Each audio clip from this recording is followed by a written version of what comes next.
Good evening, councillors, officers and members of the public. Welcome to this evening's North Area Planning Committee. Please be aware that this meeting is being recorded and live streamed to the Council's YouTube channel, and I welcome viewers joining us online. I'll just run through some housekeeping rules. Can I request that mobile phones are either set to silent or switched off for the duration of the meeting? I'll run through the protocol for member and public participation and the rules of debate. Please note that the Chair's rules during the debate will be final. If you have registered to speak, I will introduce you by name and invite you to address the meeting at the appropriate time. The Development Management Officer will introduce the item relating to the planning application and summarise the main points. When this has been completed, I will then invite members of the public who have registered to speak on the item to address the meeting. Members of the committee will then be given the opportunity to ask for clarification from speakers, and the item will then be moved and seconded and debated before a vote is taken. Agenda item 1, apologies for non-attendance. Thank you, Chair. We've had apologies from Councillor Riley, Councillor Watts, Councillor Jelly and Councillor Carter, with Councillor Addison, Councillor Buckingham and Councillor Harrison acting as substitutes tonight. Thank you, and thank you to all of those, the three of you, for standing in as substitutes. Agenda item 2, members' declarations of interest. Do members have any declarations to declare? Thank you. That takes us to agenda item 3, which are the minutes of the meeting held on 3rd of July. Your papers in front of you don't say the 3rd of July, but it should be the 3rd of July. So if we can correct those. Do I have a proposer that these are correct? Thank you. A seconder? All those in favour? Any against? Any abstentions? Thank you. So that takes us on to the first application this evening, which is NK/2024/0199, The Grange, Harborough Road, Desborough. Would you like to address the meeting? Thank you. Thank you, Chair. Draw your members' attention to the agenda update for this item. I'm not going to go through the update verbatim, but some of the presentation is likely to cover the issues that are in the update. This is the site location. The proposal is for a variation, Section 73 application to vary Condition 2 of planning application NK 2021-0191, which is an approved scheme for part of the surface water attenuation associated with the Grange 2, which is the 700 dwelling residential development that's situated just to the northwest of this site.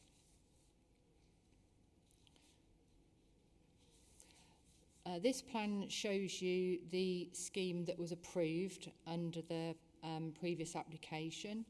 I would advise you that this application is still extant and the developer has until the autumn of next year to implement this permission should they wish to.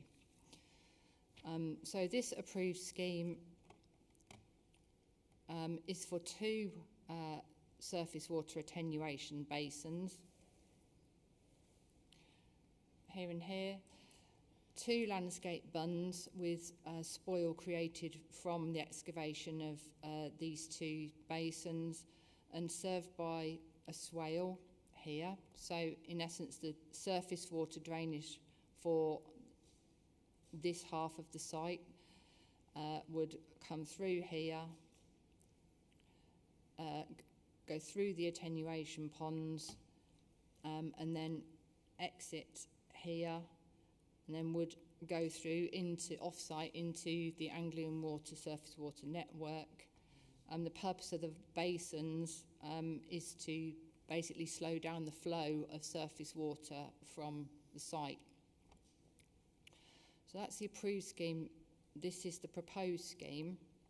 And the variation of condition 2 as applied for would enable the approved plans to be changed to this scheme.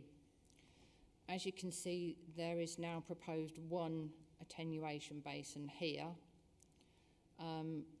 earth mounds here, created from the spoil dug from the pond and the swale.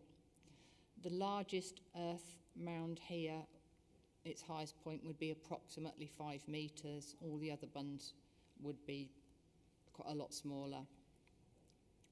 The drainage principles are still exactly the same as previously approved, but the applicant only requires one pond to deal with the surface water that is coming off the portion of the site that's being served by this attenuation basin.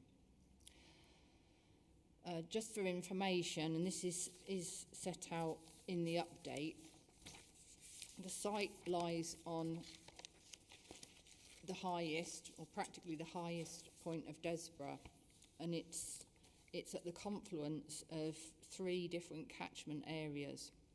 So the approved drainage strategy for the site is to split the surface water drainage into 2. This area serves the largest portion of the site. The other part of the site, towards Stoke Albany Road, is served by a separate attenuation pond and discharge towards the Harper's Brook catchment area, and that pond has already been constructed and is in position.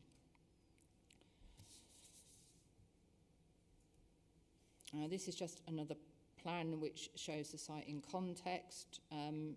The residential area that you can see here is the completed first phase of the Grange, locally known as the Grange 1. The development underway here is the Grange 2.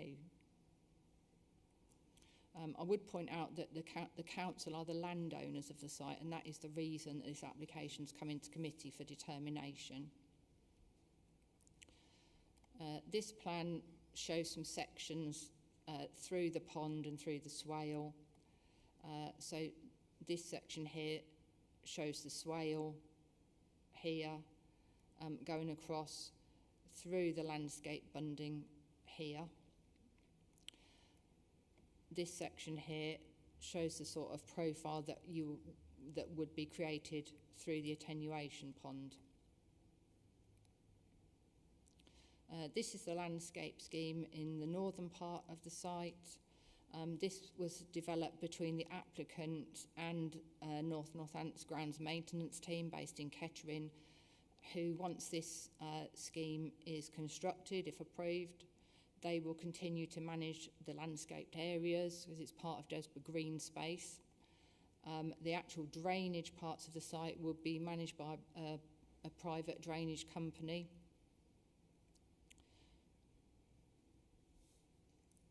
This is the other part of the landscape scheme. So there will be some wildflower planting to the bunds, some wetland planting around the attenuation basin. And as I say, this planting's been developed in association with the grounds maintenance team and the NC ecologist.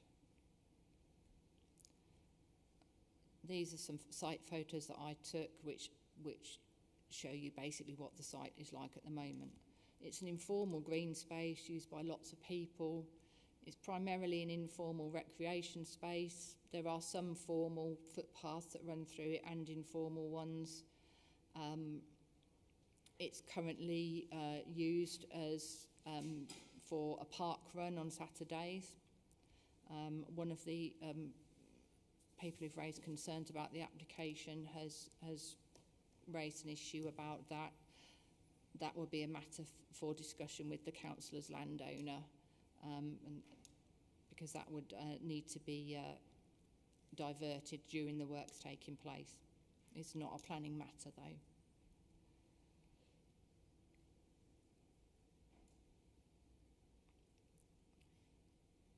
I can go back to the plans and show you where these photos were taken if you wish me to. This is the edge of the Grange 1 development.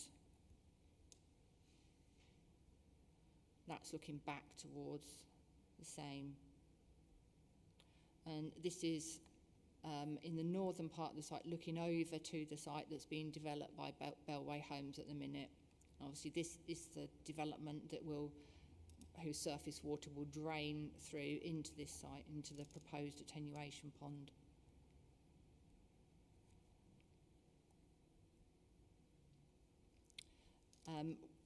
I will say that we've had some comments from people about potential BMX riders and the use of the Buns as BMX tracks. That came about as a result of an email that was sent from my colleague in grounds maintenance. It's not, there's no proposal for a formal BMX track or anything like that. Kids on bikes can use the site at the moment, and the proposal is that the use of the site will continue to be the same as it is now once this development has taken place. I think that concludes all I need to say about it for now. Thank you. Thank you. We have 2 speakers on this application that have registered to speak, and if I call you in order that you are shown on the update sheet. So the first speaker is Matthew. Sorry, I can't pronounce your surname. You'll have to help me there. That's easy. So when you're ready, you've got 3 minutes. Thank you. Bellway is laughing at you. Our councillors are poorly representing us. This whole development, as a previous interim head of service called it, is a bit of a fudge. In 2022, Richard Marlowe, a planning officer, claimed the site would not flood. Myself and other residents beg to differ. In all the pre-approved applications linked to Grange 2, no development shall take place. It's a consistent message NNC have told Bellway. In this application alone, it is stated 5 times as a condition, yet Bellway has consistently ignored this. They have ripped down shrubbery, had vehicles on site destroying natural habitat, and have even had the audacity to spike out the proposed location for the pond. They are laughing at you all. One of our Desborough councillors sits on this panel, yet he ignores residents' requests for help, so much so that many residents don't bother reaching out to him now. I have little faith in him that I'll get his support tonight. The sheer number of applications submitted by Bellway seem to be a deliberate tactic to confuse and overwhelm residents, planning department and local businesses. Many have submitted objections to this application or previous ones, but due to the complexity of this, there are so many that have not been put to you tonight. Nowhere in this application does it mention where access to the site will take place for development, what the phasing of this work is, or a timescale of how long local residents will lose the site. The construction management plan is just a copy of the main site and not specific to this application. Back to Mr. Marlowe. His words about the site's inability to flood don't hold water. Water consistently floods off this site when it rains, and local roads, businesses and residencies are flooded. Did you know there's a large pond on the main development site? They have the audacity to build and store water without permission as part of their plans. They are yet again breaking the rules. Back Lane in Desborough, when it floods, turns into a swimming pool. At a busy junction of where parents take young children to nursery, school buses taking children to school, people are scared because of all the water flooding off this site. Are you prepared to have an accident on your hand, or even worse? This ignores Bellway's major contempt of NNC and you. They shouldn't even be building on the site. Not all conditions have been signed off, so according to the 2022 sign-off, no development shall take place until they are. Yet, you are allowing them to not only build on site, construct houses, but now they have residents living in those houses when they shouldn't be. I could spend the next hour discussing so many other infringements on this site, but as one of your colleagues called it, it's a fudged application already. I will now sit back and look forward to hearing you ask Bellways if they are actually breaching conditions on site. I dare you to ask them. But now is the time for our Desborough councillor to stand up and ask that question himself. Now is your opportunity as a committee to say to Bellway, enough is your enough. 3 minutes is up. Thank you very Okay. much. Can you just sit there in case members have any questions of clarification on this actual application and what the speaker said regarding this application? Yeah, it's clear that you object to the current application. The previous application, which was for 2 ponds, do you also object to that, or would that be acceptable to you? You just... I just have no confidence that there won't be flooding off the site into properties, and that Bellway would do it in a way that is in line with the plans that they've submitted. Any further questions? No. Thank you very much.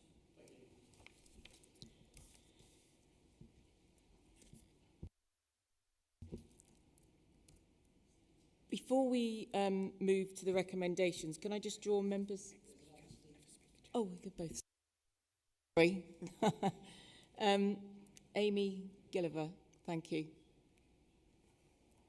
Who's the applicant? Thank you. Sorry about that. Then you have 3 minutes when you're ready. Thank you. Good evening, ladies and gentlemen. Thank you for the opportunity to speak to you this evening. My name is Amy Gilliver, and I am the Senior Planning Manager for Bellway Homes East Midlands.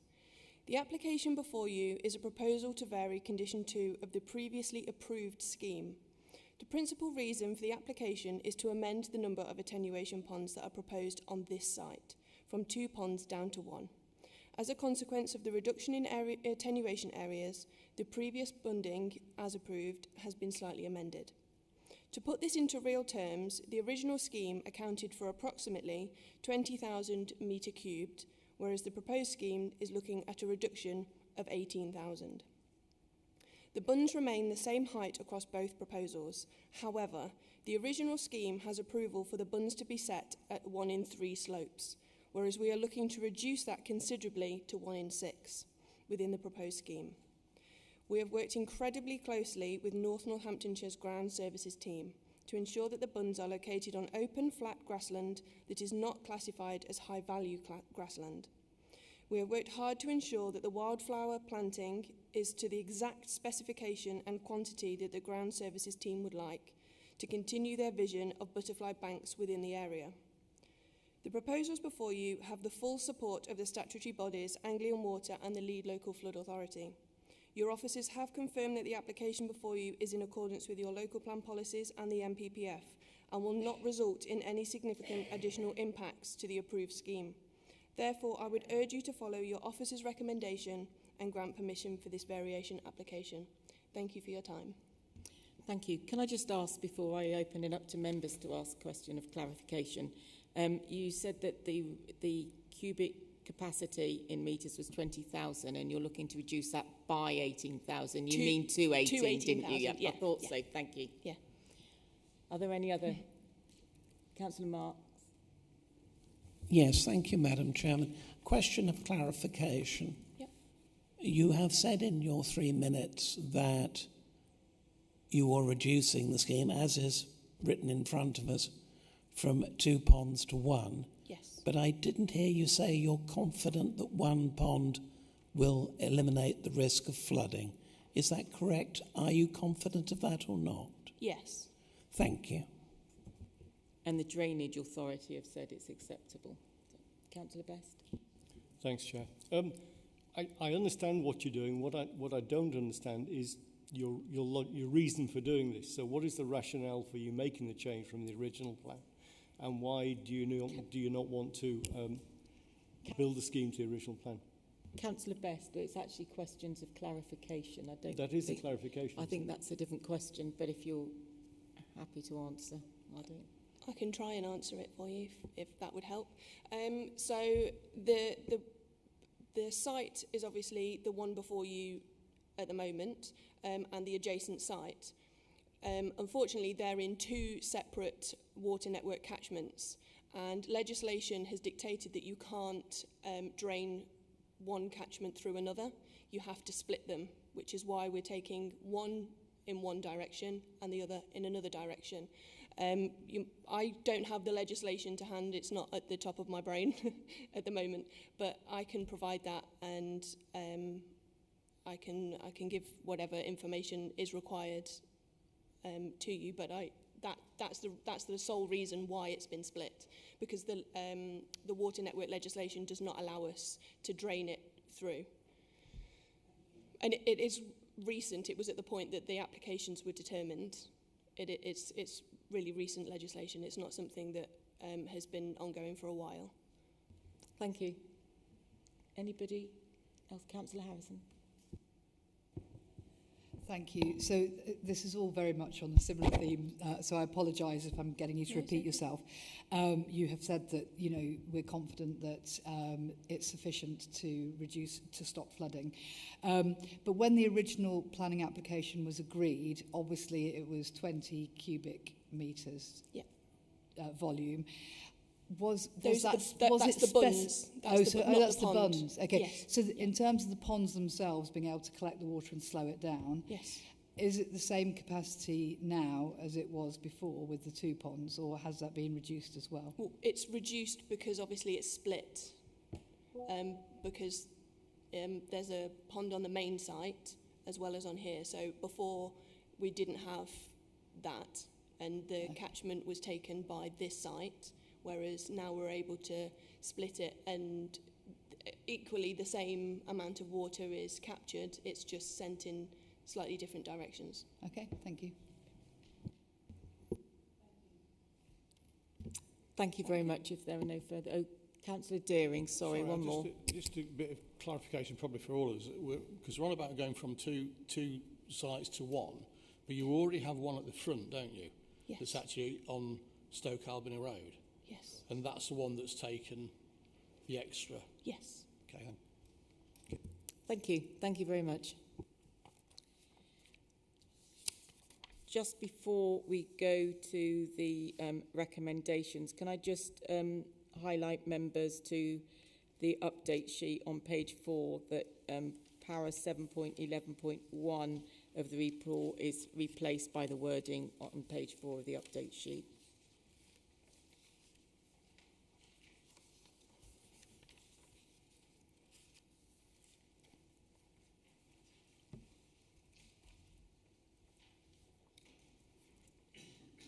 So, for the purposes of debate and in accordance with the Council's Constitution Rules 19.2 and 19.21, I will move the recommendation stated on page 13 of your agenda papers that planning permission be granted subject to conditions, and I'd like to add listed in this report.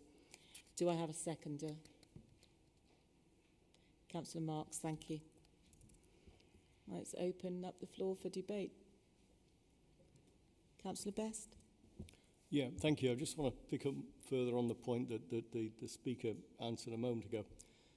When the scheme was originally approved, the legislation which was spoken about in terms of drainage, has that changed since the scheme was approved? Or because that's what I don't understand. You had an original scheme with 2 ponds, which was approved, and which the scheme is supposed to be built to. And now we've got a request for a change. I'm not clear whether the request for a change is because the legislation has changed since the original scheme was approved. So... Did you want to answer that? I mean, that's my understanding, but we've still got to look at this application regardless, because that's what we've got in front of us. But I don't know if you want to add anything.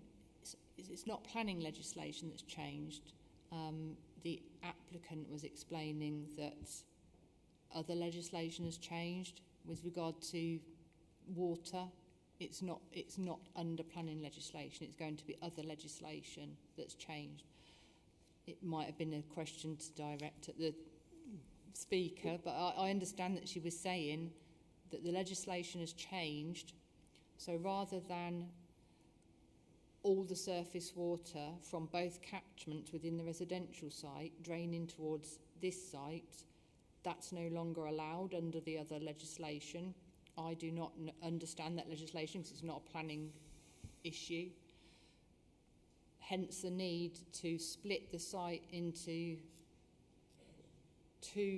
one lot of surface water going towards the pond that's been constructed off Stoke Albany Road, and then the larger part of the site is going to drain into this site. Yeah, But ordinarily, and I may have it wrong, if you've got a scheme that's approved and passed planning, if legislation subsequently changes, that doesn't impact retrospectively the scheme, does it?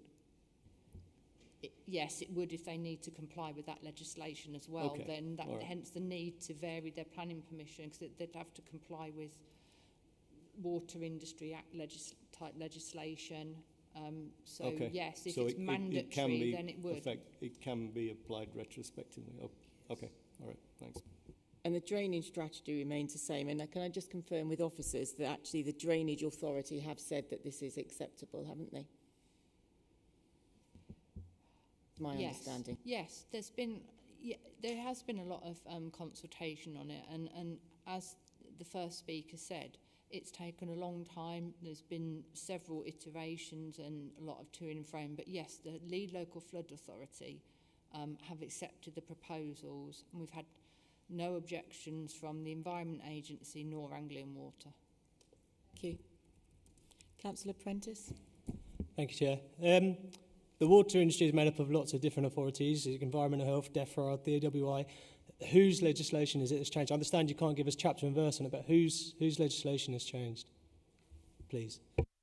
I'm not sure we're aware of that, but at the end of the day, we're actually determining this application regardless of whether the legislation has changed or not. It's not a material planning consideration. Sorry, just to come back. We're considering this second application based on the fact that the second speaker mentioned the first application had to be changed due to legislation. So this is absolutely a consideration for this application. Do you want me to answer that? I'm not aware. I don't believe it's a material planning consideration. Is it? No, it's not included in the report. It's not. We are considering the report in the application in front of us and everything that's written in the report. I would say the reasons for the applicant having to change it, as they've explained, is not. It's not material for me to consider that, and the legislation behind that it doesn't stem from planning legislation. It would be the same instance as if we were considering a planning application for something else and building regulations legislation had changed, for example. It wouldn't be a material planning consideration. They'd still have to comply with the other legislation, but it would not be for me to consider why that legislation's changed.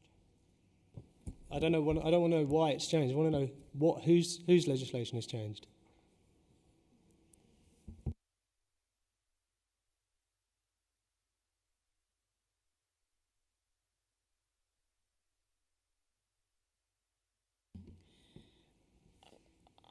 I don't believe it's relevant to the application. It has changed, but we're considering the application in front of us, and it's conditioned. The fact that the legislation has changed and the applicant has to comply with that legislation. Any application that comes to us, there's legislation that the applicant has to comply with. Yeah. I'll pass over to our lawyer, Sarah. Thank you. Through you, Chair. In my view, the reason why they've put forward the application isn't a material planning consideration, because there are many legal regimes. It's similar to where you get an application, for example, and somebody says, well, there's restricted covenants and you can't do what you want to do. That's for the applicant to resolve. So it's for the planning committee and you as decision makers to determine the application in front of you, irrespective of the rationale, I suppose, in terms of the change of legislation for wanting to do that. Unless there's a planning reason not to agree to the change. That's my view. Councillor Marks. Thank you, Madam Chairman. I think the material planning consideration is whether or not the committee believes that the scheme that has now been presented before us will deal with the flooding. That's the issue that we're having, the risk of flooding, I should say. That's the issue which is before us. So not to prejudge it in any way, that is the matter we're considering. Thank you. Councillor Buckingham, was that your hand up? I didn't know if it was or you... But it can be. So I've got a couple of questions to ask. This is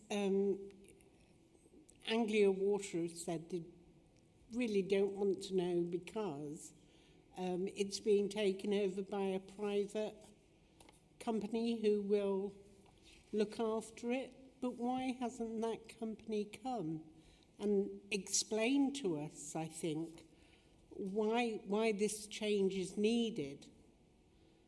Because I, like some of my colleagues, don't understand why it's not a planning consideration if they're coming back to ask for a change.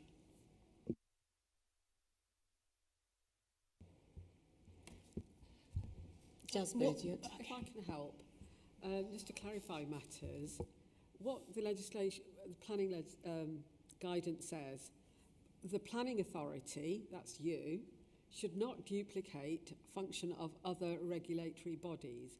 In this case, it would be, as we said, the environment, any sort of licensing they have, and so on.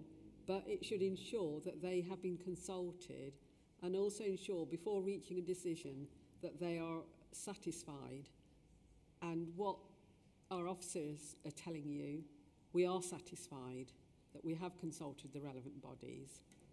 Thank you. So members, we do need to consider this application before us as opposed to the reasons why we've got it in front of us and the reasons and any legislation. So any further comments? Councillor Deering. Thank you. Can I just get a bit of clarification? Just obviously living there, just to understand this. Appreciate what we're doing here. We're going from what was one pond, if you like, was two ponds to one pond.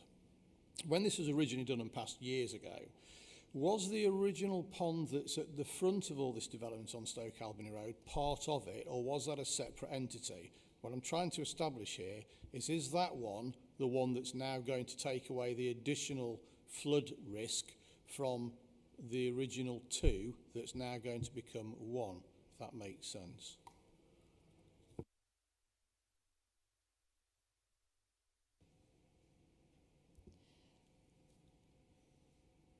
The pond at that has already been constructed off Stoke Albany Road is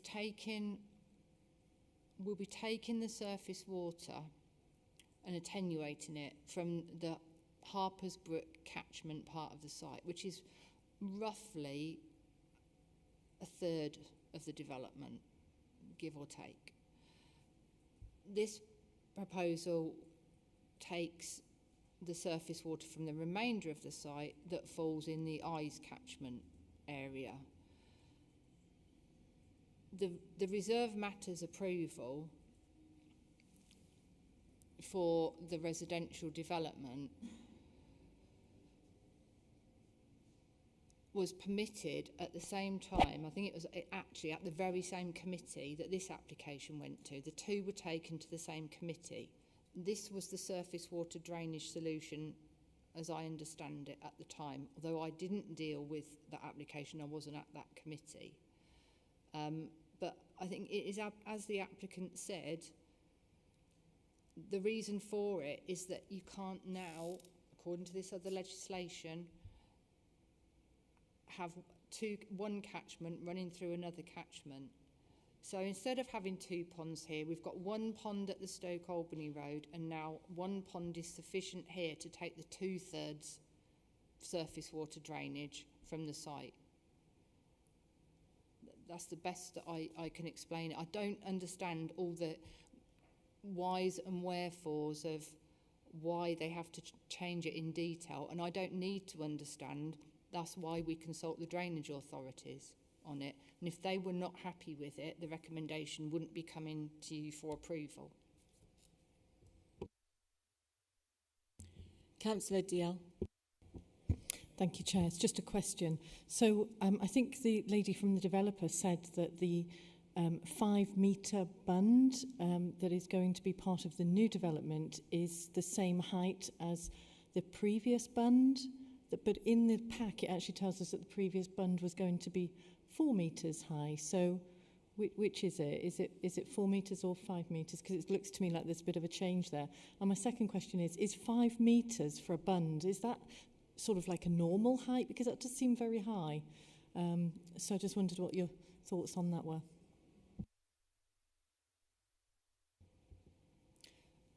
I measured the heights of the bunds from fairly small scale plans, and I measured the previous bund height at 4 metres, and I measured this current bund at 5 metres. So it's approximately a metre higher.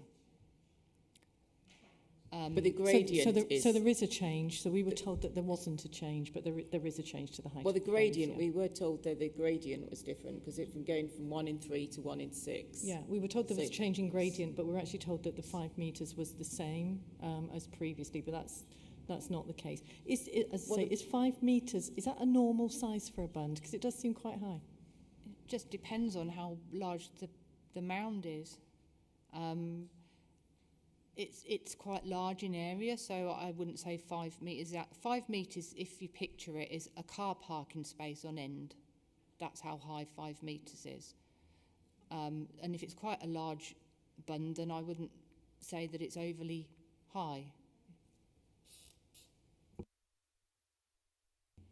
Any further comments before we go to the vote or questions? So we have a proposer, we have a seconder. All those in favour? Any against? Any abstentions? So is that 4 against? Can you be clear? Were they all? Yep, thank you. Therefore, the application has been carried. Thank you. Thank you.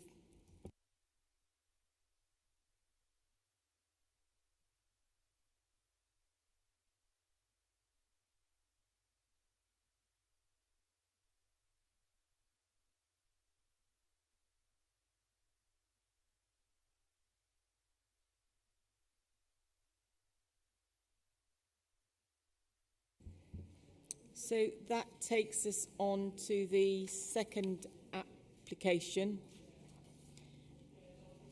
NC/24/075/DPA 119 Roman Road, Little Stanion. Can we, members?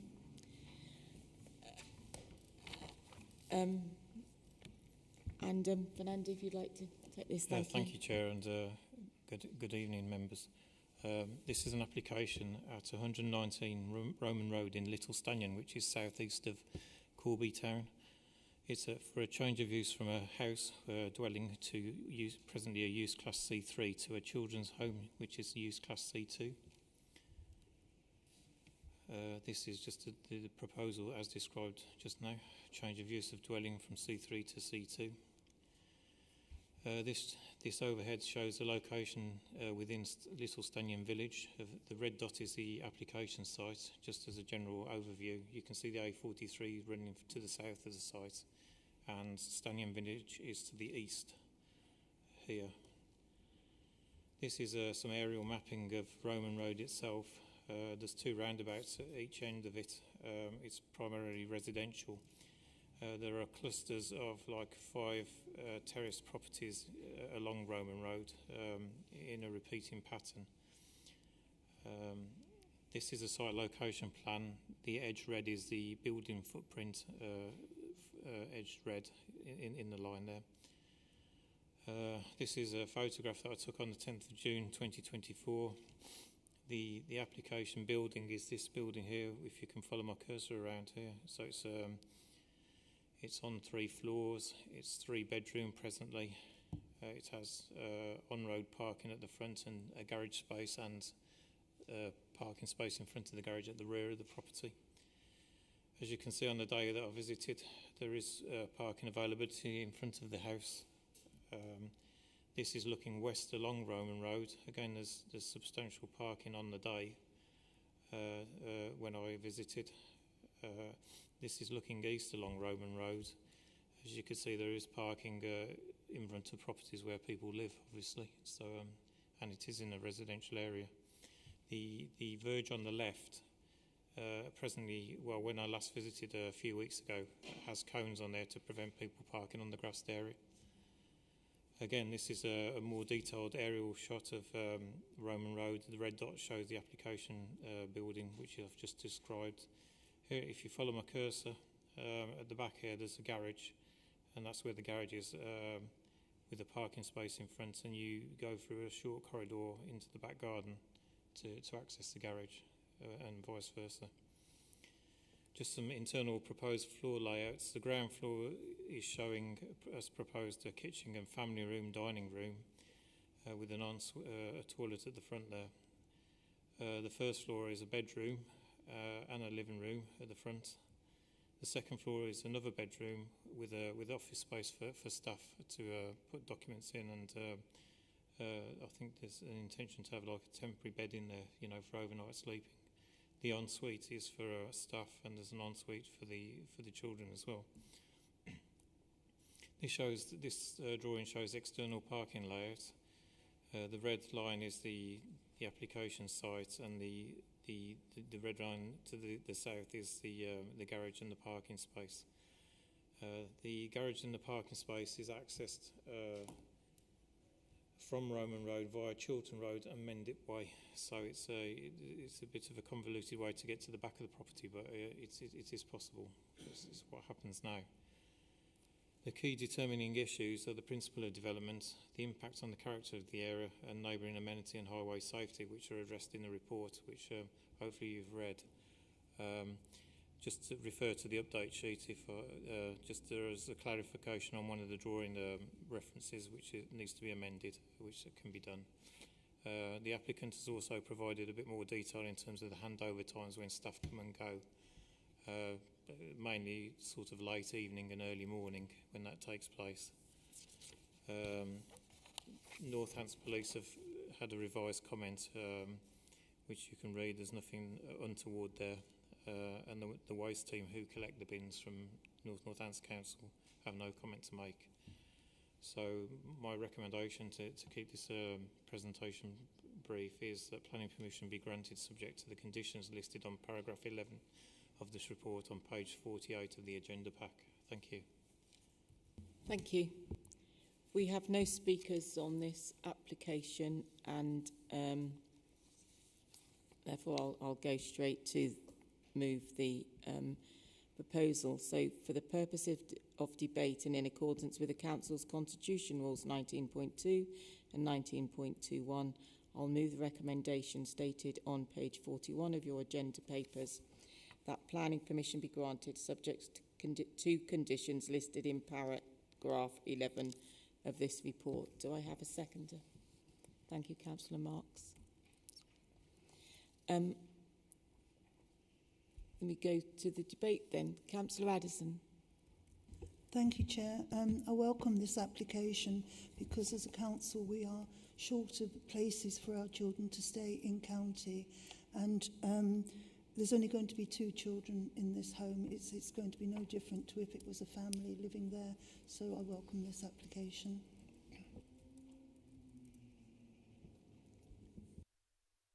Any other comments or questions from members?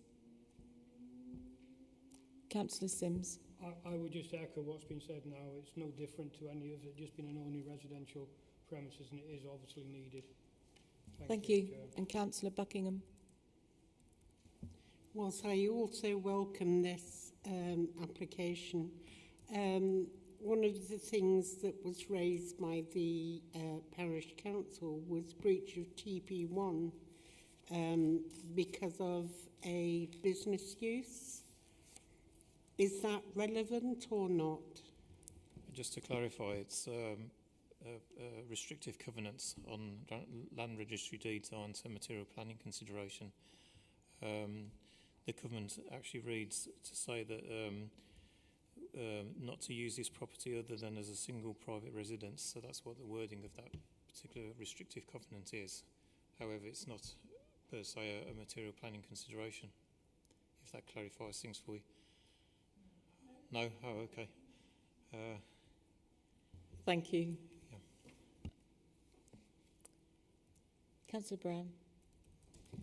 Thank you, Madam Chairman. A couple of things, really. Firstly, should we be concerned that this company that are going to do this aren't actually registered with the appropriate services, according to what the police have said in the revised update? And secondly, I noticed on the plans there is a Juliet balcony on that first floor bedroom window. Should we be conditioning to prevent any accidents if there's children going in that room as a bedroom? Thank you, Chair. You're correct in the first question. The police have commented about the applicant should liaise with the Ofsted and the Northamptonshire Children's Trust. I emailed the applicant yesterday, or had a reply yesterday, I think, and he's clarifying that he wishes to see whether the outcome of this planning application before he engages with social services and the Children's Trust and the police and Ofsted before registering his intent to use this property if approval is granted. So he hasn't done that yet. So on the second point of safety, is that something that the Ofsted would be looking at, or is that something you would need to condition? To be fair, that would be subject to a more stringent separate regulation by Ofsted and the Children's Trust, in commissioning and allowing the property to be used as a children's care home. Thank you. Thank you. Councillor Deering. I hear what's being said, actually. I just wonder, is it possible, because there is no contract, is it possible to condition this, if we accept it, to be conditioned to subject to them having a contract or not? They wouldn't be able to operate without an Ofsted. It's like it's my understanding, but the analogy is like an MOT in a car and having a driving licence. It's the two are like separate paths that you have to get at the same time, if that makes sense. So you couldn't condition the planning permission to you have a requirement that Ofsted approval and Children's Trust approval is given. That wouldn't be normally done. Thank you. Any further comments? No. So we have a proposer and a seconder. All those in favour? That's unanimous. Thank you very much. Thank you, everyone, for attending. There are no urgent items to consider. Therefore, I close the meeting at, well, I would say 19:44, but that's slightly incorrect.